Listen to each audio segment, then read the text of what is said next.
আসসালামু আলাইকুম। চতুর্থ শ্রেণীর বাংলাদেশ বিশ্ব পরিচয় বই নিয়ে ধারাবাহিকভাবে আলোচনা করছিলাম। তার ধারাবাহিকতা ৭৬ নম্বর পৃষ্ঠার যে অনুশীলন রয়েছে এটির আমরা সমাধান এখন দেখব। প্রথমে আমাদেরকে বলেছে সঠিক উত্তরের পাশে টিক চিহ্ন দিয়ে নিচের কোনটি স্বচ্ছতার বৈশিষ্ট্য। তথ্য গোপন না করা হলো স্বচ্ছতার বৈশিষ্ট্য।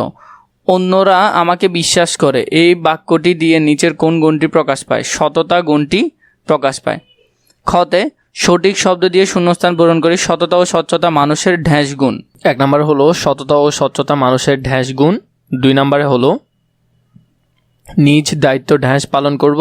3 অন্যের মতামতকে ড্যাশ দেব। প্রথমটার উত্তর আমরা লিখতে পারি সততা ও স্বচ্ছতা মানুষের নৈতিক গুণ। প্রথমটার উত্তর নৈতিক গুণ। 2 নম্বর নিজ দায়িত্ব ড্যাশ পালন করব, নিজ দায়িত্ব সঠিকভাবে পালন করব। 3 অন্যের মতামতকে ড্যাশ দিব, অন্যের মতামতকে গুরুত্ব দিব। তো এইভাবে সুন্দর করে 3টা প্রশ্নের উত্তরগুলো লিখে ফেলতে পারবে। পরবর্তীতে আমাদেরকে 3 দিয়েছে এখানের মধ্যে সত্য হলে দন্তেশ্ব এবং মিথ্যা হলে পাশে মি লিখতে বলেছে। প্রথমে অন্যের জিনিস না বলে নেওয়া যায়, এটা হলো মিথ্যা। অন্যের জিনিস না বলে নেওয়া যায় না, তাহলে এটা হবে মিথ্যা। 2 নম্বর দায়িত্ব সঠিকভাবে পালনের মাধ্যমে সততা প্রকাশ পায়, দায়িত্ব সঠিকভাবে পালনের মাধ্যমে স্বচ্ছতা প্রকাশ পায়, তাহলে এটা হবে মিথ্যা। এটা হবে কি? স্বচ্ছতা। 3 সততা ও স্বচ্ছতা আমাদের নৈতিক আচরণে উদ্বুদ্ধ করে, এটা সত্য, নৈতিক আচরণে উদ্বুদ্ধ করে। 4 দলে কাজ করার সময় আলোচনা করে সিদ্ধান্ত নিতে হয়, এটাও সত্য, দলে কাজ করার সময় আলোচনা করে সিদ্ধান্ত নিতে হয়। এরপরে ঘতে দিয়েছে সংক্ষিপ্ত প্রশ্ন। 1 নম্বরে আছে সততার 2টি বৈশিষ্ট্য লেখা, 2 নম্বরে স্বচ্ছতার 2টি উদাহরণ দাও। এই 2টা প্রশ্নের উত্তর এখন আমরা দেখব। প্রথমটার উত্তর হলো সততার 2টি বৈশিষ্ট্য হলো 1 বিশ্বাসী হওয়া, 2 সবসময় সত্য কথা বলা। 2 নম্বরে স্বচ্ছতার 2টি উদাহরণ হলো স্বচ্ছতার 2টি উদাহরণ 1 নিজের ভুল স্বীকার করা, 2 কাজের ক্ষেত্রে তথ্য গোপন না করা। এই 2টা এভাবে করে এই সংক্ষিপ্ত প্রশ্নের উত্তরগুলো ধারাবাহিকভাবে লিখতে পারবে। এরপরে হলো বর্ণনামূলক প্রশ্নের উত্তর। সততা ও স্বচ্ছতার গুরুত্ব বর্ণনা করো। 2 নম্বরে কিভাবে বাড়ি ও বিদ্যালয় সততা ও স্বচ্ছতার অনুশীলন করবে তা লেখো। এই 2টা প্রশ্নের উত্তর আমরা এখন দেখব।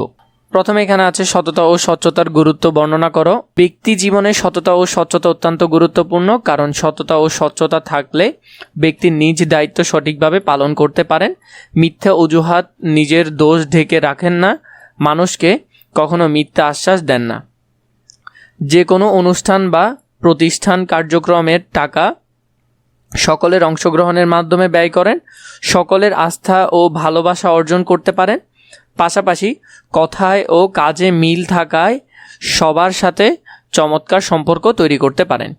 2 নম্বর প্রশ্ন আমাদেরকে যেটি দিয়েছে কিভাবে বাড়ি ও বিদ্যালয় সততা ও স্বচ্ছতার অনুশীলন করবে তা লেখো। আমরা বিভিন্নভাবে বাড়ি ও বিদ্যালয়ে সততা ও স্বচ্ছতার অনুশীলন করতে পারি।